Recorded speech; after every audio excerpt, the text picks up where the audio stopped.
বিয়ের প্রথম রাত মানে আমাদের বাসর রাত আমার শাশুড়ি মায়ের সাথে ঘুমাতে হয়েছে। আমাদের প্রেমের বিয়ে কেন ঘুমাতে হয়েছে শাশুড়ির মায়ের সাথে বলছি একটু পরে। আসসালামু আলাইকুম, কেমন আছেন সবাই? আলহামদুলিল্লাহ, আমিও খুব ভালো আছি। জুড়ে থাকছি রুমি হাউস অ্যান্ড লাইফস্টাইলের পক্ষ থেকে। আমি রুমি।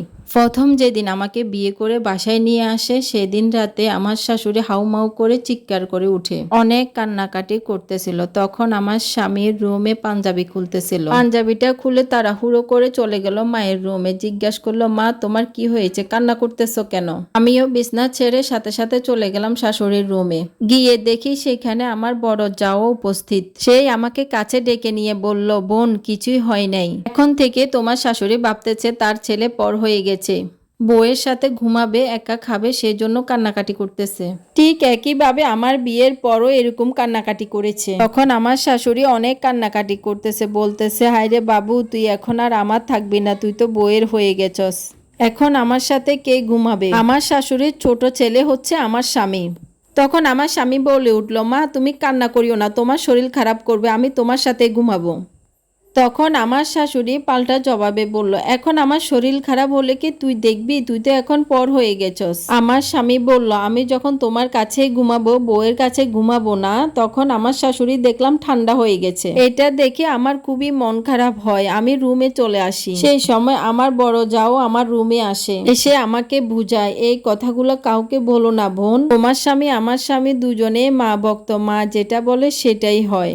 তুমি তো প্রেম করে বিয়ে করছো, তোমার স্বামী হয়তো আছে তোমাকে কিছুটা বুঝবে, কিন্তু আমার তো সে 9 বছর আগে বিয়ে হয়েছে, তাও আবার পারিবারিক ভাবে। আমাকে যখন বিয়ে করে এনেছে, তোমার শাশুড়ির অযথা কান্নাকাটির জন্য তোমার বড় ভাসুর কতবার যে আমার গায়ের উপর হাত তুলেছে, সেটা এতদিনে ভুলে গিয়েছি। তুমি তোমার স্বামীকে হাতে রেখো বোন, না হলে আমার মতোই কপাল হবে তোমার। এই কথাগুলা বলার পর তাড়াহুড়া করে আমার রুম থেকে বের হয়ে গেল। এতক্ষণ আমার বড় যা যে কথাগুলো আমাকে বলতে চেয়েছিল আমি সব কথা বুঝতে পেরেছি। অতিরিক্ত মা ভক্ত ছেলের হাতে পড়েছি আমি।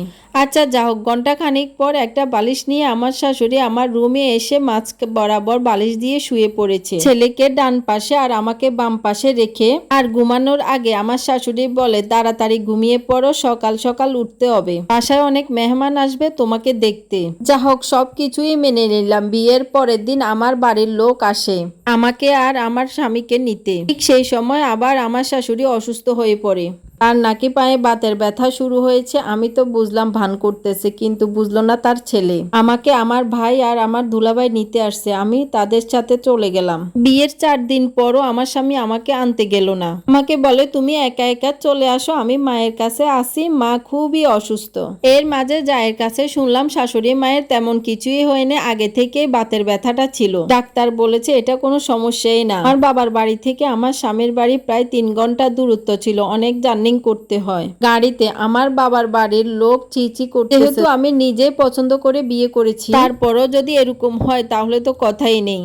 সেদিন আমার মনটা অনেক খারাপ হয়ে যায়। আমার স্বামী যখন রুমে আসলো, তখন আমার স্বামীর সাথে আমি অনেক রাগারাগি করি, বলি যে কি আমাকে অন্তত পক্ষে একটু আনতে যেতে পারতা। তখনই আমার স্বামী আমার গালে ঠাস করে একটা চর বসিয়ে দে, বলে যে কি আমার মা অসুস্থ, আমি কি তোর সাথে প্রীত করতে যাব? একই তো ছিলাম নতুন বউ, তার উপরে ভালোবাসার মানুষের কাছ থেকে এমন ব্যবহার। আমার যে কিরকম খারাপ লাগতেছিল একমাত্র আমিই জানি। এই তো এভাবে দেখতে দেখতে বিয়ের 1 বছর কেটে গেল। আমার স্বামী প্রায় মায়ের সাথে ঘুমাতো, মায়ের রুমে গিয়ে ঘুমাতো। অন্তত এত বড় ছেলের সাথে যে ঘুমাতে হয় না সেটা আমার শাশুড়ি বুঝে না। আমার অনেক দিনের শখ আমি কক্সবাজার যাব, সমুদ্র দেখব। হঠাৎ একদিন আবদার করে বসলাম আমার স্বামীর কাছে, বলি যে কি চলো আমরা কক্সবাজার থেকে ঘুরে আসি।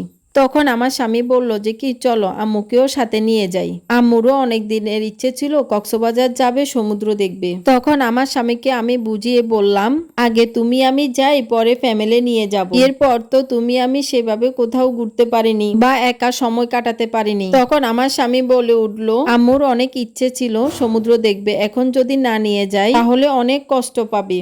এই কথা বলার পর আমাদের আর যাওয়াই হয়নি। এভাবেই চলছে আমার সংসার জীবন। মাঝে মাঝে মনে হয় দূরে কোথাও চলে যাই, যেখান থেকে আর ফিরে আসা যাবে না। যে স্বামীর ভরসা আমি সবকিছু ছেড়ে এসেছি স্বামীর একটু ভালোবাসা পাওয়ার জন্য, সেই স্বামী এখন বুঝে না। আমি তো কখনো বলি নাই তার মাকে ভালোবাসা যাবে না, তার মাকে সম্মান করা যাবে না।